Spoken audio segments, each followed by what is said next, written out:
Mega Maniacs, this is Mr. MegaManFan, and as promised, today I'm reviewing Monster Boy and the Cursed Kingdom for Nintendo Switch, which includes a 24-page full-color instruction manual and 2 sticker sheets. Now, if you're not familiar with Monster Boy and the Cursed Kingdom, this is part of the long line of Wonder Boy games.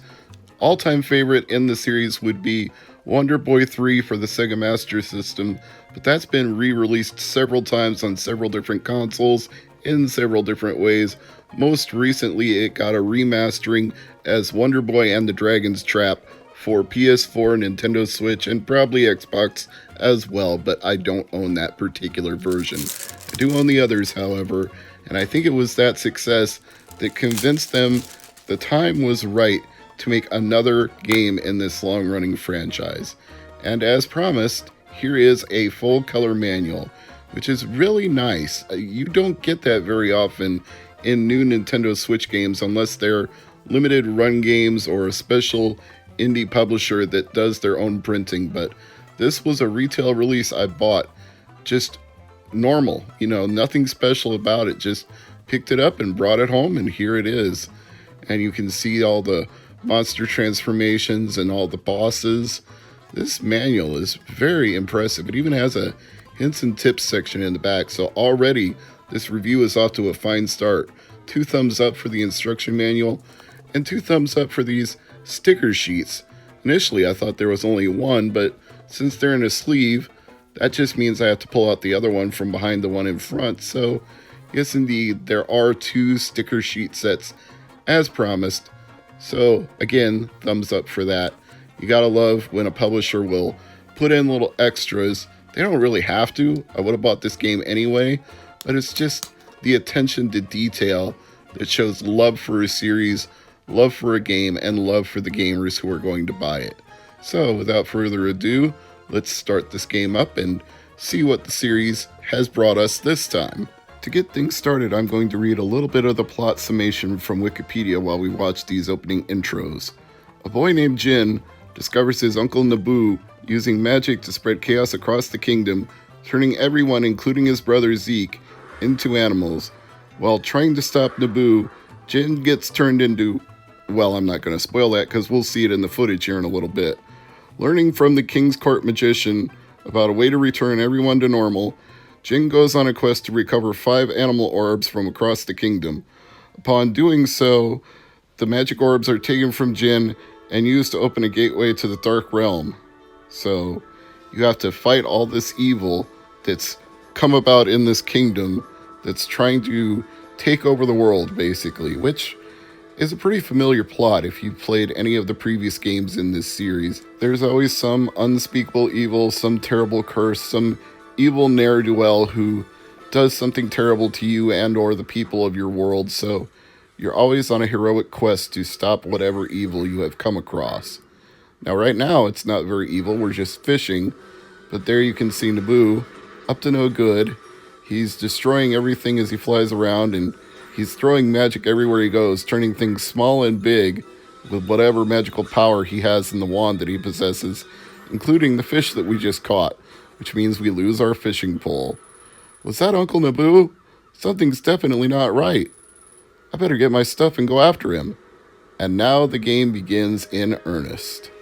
Like other games in this series, you have to equip yourself with a sword, a shield, whatever magic you can find, all the items that you get while you're questing. So it's like a cross between a platformer and an RPG, because you're not leveling up, you're not forming a party, but you are using the experience you gain. Hi, Tango. He's shouting at me in the background as I explain this. You are buying... Yes, Tango, I get it. We're playing a game about animals. Anyway, that animal wants to become one of the animals in this game, but yes, you... how do I put it? You use the gold that you get in lieu of experience. So in effect, the gold you use to buy items is your experience, and the equipment you buy is your leveling up. Does that make sense? I hope so. Because it's like I said, it's an RPG meets a platformer. Wonder Boy 3 or Wonder Boy and the Dragon's Trap to me was the pinnacle of that, but this to me already feels like Wonder Boy and the Dragon's Trap, so I'm very happy with it. The music is even a reflection of the roots of this series. Now, I wouldn't have been surprised if Lizard Cube and Dot Emu were the ones that were behind this version, but they're actually not. The rights apparently were only for that redo remake, so they've now switched to Game Atelier and FDG Entertainment. Let me look at these credits here. Fabian, oh, I'm gonna butcher this name, I'm so sorry. Fabian Demoliner is the director. The programmer was David Blanco Lopez. The artist was Johan Luno. But then we've got some more familiar names as the composers. Yuzo Koshiro, Motoi Sakuraba, and Michiru Yamane. So, very highly regarded composers from previous Sega games. And here's a little description of the gameplay, which you're probably already gleaning from watching this footage. But it says, Monster Boy and the Cursed Kingdom is a side-scrolling action-adventure in which the players control Jin as he battles enemies and solves puzzles, similar to the 1989 Sega Master System game Wonder Boy 3, The Dragon's Trap. And so here we have acquired the first item that will help us on our quest, the heavy boots, which we just purchased in the shop. This part was kind of silly because I had to unequip them just to jump up here and free this bird from a barrel. And then we're going to have a little segment here, a little mini skit where this fire flower attacks us both and nearly burns us to the ground. And as it does so, this monster's like, whoa, that's not going to work. We got to fight this thing. Hey, maybe you can use those boots you've got to go exploring in the deep water behind you. So then I had to put the boots back on again. Like, oh, make up your mind. You give me the boots, I have to take them off so I can jump up here, and then I have to put them back on so I can jump in the water. And once we get underneath the blue sea, we're going to find out that this is very much like a Sonic the Hedgehog game where you have to constantly keep filling up your air. You can't breathe the water. You don't have gills. Well, at least in your human form you don't. Don't want to spoil anything. No spoilers. But yes, you have to keep replenishing your air while you clear your way through this area. And just like Wonder Boy 3, the enemies are color-coded, which means if they're a different color, they take more hits to kill. Unless, of course, you upgrade your sword, upgrade your equipment, or you're a different monster with stronger abilities, in which case then you're able to hit harder and take out even the stronger enemies with just a hit or two. Anyway, now that we've got a shield, we can make more progress in the game. We've just hit the save point. We can use the shield to reflect the fire back at the fire flower. And then this critter is very grateful for our assistance, and he flies forward to see us on our way, and we can pick up more coins and platform through more areas as we progress. But then he's going to offer us a special item after we get another little cutscene battle here. Uncle Naboo wants to block our progress, so he's going to shoot a bunch of octopi into our path that we have to kill. Big and small, slay them all, and once we are successful, the panicked bird will stop panicking, calm down a little, stop blowing sweat, and he'll be like, oh, you did a good job, so here's something for your trouble. I'm giving you a truffle. It looks cute, I know, but you're actually supposed to eat it. And this truffle is an item you can collect along the way. You don't just get one for free. You can also pick them up as you progress, and they give you the ability to throw fireballs, which is another item that you need to be able to unlock the game. You needed your sword to fight the enemies, you needed your shield to reflect the enemies, now you need the fireballs to burn out vegetation so that you can access further areas of the game. That's what I mean about this being like a cross between an RPG and a platformer. You're battling monsters in a side-scrolling manner, but you're also getting equipment and items and leveling up your character, so to speak. So every part of this combines two of my all-time favorite genres, side-scrolling platformers and role-playing games, which gives this high marks in my view as a game. I think if I were to assign a score, which is not normally my forte for video games, I'm already feeling it at this point as being like 7 or 8 out of 10, 4 out of 5, A minus, B plus. Take your pick of any of those type of scores. I think they're all apt. What I would say is that if you're a person who likes platforming games, this is for you. If you like adventure games, this is for you. And if you like both, this is in your wheelhouse. And if you like any of the previous Monster Boy / Wonder Boy side-scrolling adventure games, this is definitely for you. I should also note that there is a rather convoluted history between Wonder Boy and Monster Boy that would be too long to explain in this video alone. It would be a subject for Daniel Ibbotson, aka DJ Slope of Slope's Game Room, if he went over the complete series history, or maybe Norm the Gaming Historian. But suffice it to say that this all ties into a series that we know in the US as Adventure Island, and that seems almost impossible to comprehend, but there's a split at one point that created different series and different franchises, even though they had a common ancestor. I'm just going to leave it at that for now. As for what I'd compare this to, I'd say games like Guacamelee, Shantae and the Pirate's Curse, a little bit of a cross between a Super Mario and a Paper Mario game. It's all of those things. It compares very well to any of those. So if you enjoyed those series, you would probably enjoy this game. And if you enjoyed Wonder Boy 3 or Wonder Boy and the Dragon's Trap, you would definitely enjoy this. The longer I play it, the more I enjoy it. It is definitely very much a successor to that game, whether it's technically labeled as such or not. It lives up to that standard.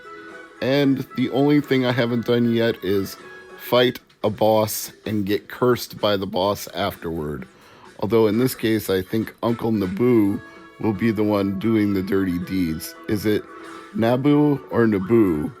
I feel like it could be either one, since we don't actually hear the pronunciation in the game, so it's left up to your imagination. But sometimes the best parts of video games like this are, and this actually hews towards it being more of a classic old school type of game, even though it's done in a very modern animation as opposed to a pixel art style, because they're letting your imagination fill in the voices for these characters.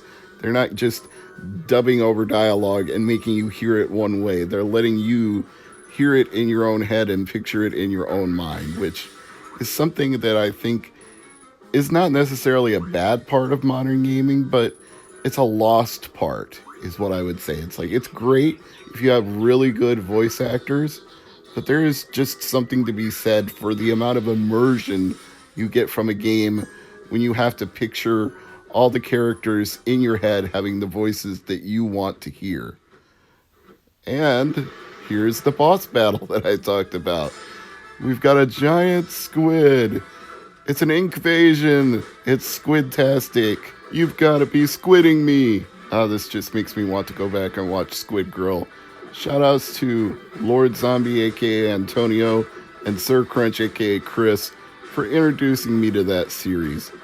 Now, my first fight, I didn't know the boss pattern. I got my butt kicked, as you can see, but subsequent plays, you can skip the cutscene by hitting plus multiple times, and if you've lost a couple of tries, a helpful monster flies in and gives you a potion which refills your health if you run out of hearts during the battle. And during this battle, I finally started to get the pattern down. What you really need to do is hit low. You need to hit low when you're hitting the tentacles. You need to duck down and hit low when you're hitting the monsters that it generates to impede your progress. Using the downward thrust is also helpful. Thankfully, that's not an attack you have to learn. You get that one right at the start. Some games would make you learn that attack before you got to use it. And then, of course, you can hold up with your shield to block the rocks that he throws at you. When you get sucked into his gullet, you've got to hit whatever button it tells you to as fast as you can. Now you can see I used the potion there. It auto-fills you. It's an auto potion, so you don't have to select it. It just restores your health as needed. But when you kill some of these enemies, they also drop hearts, which will refill your health as well. So if you just keep ducking low to attack the tentacles and attack the enemies, you can do multiple attacks when you're crouched down. and you can do enough damage to finally knock out the squid. And in traditional Wonder Boy fashion, when you knock out a boss, it starts dumping coins everywhere. So run around and collect all the coins you can until Uncle Naboo returns, taking the place of the other things that would curse you, and he is cursing you. What's this? I feel funny. Oh my god, I'm a pig. What the heck, man? Uncle, why would you do this to me, Uncle? What's wrong with you? I thought we were family. Ah! And down you plunge into the abyss. What's down there? Why, it's the sewers. Yep, we are in the catacombs of the village where all the waste flows, and we're falling through the pipes in the waste. How'd I end up here? Oh dear. But since he's a pig, he doesn't actually mind the smell. He thinks it's quite wonderful. That's a change of perspective. Different strokes for different folks. Now my map's been updated so I can explore and traverse this area, but I think that's enough for now for this review. Suffice it to say, thank you to all of the people who recommended I play this game on my Which Physical Switch Game Should I Review video.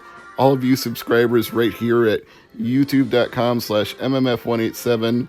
I am Mr. MegaManFan. Thank you for watching this review and checking it out, and I hope you check out Monster Boy and the Cursed Kingdom for yourself. Bye for now.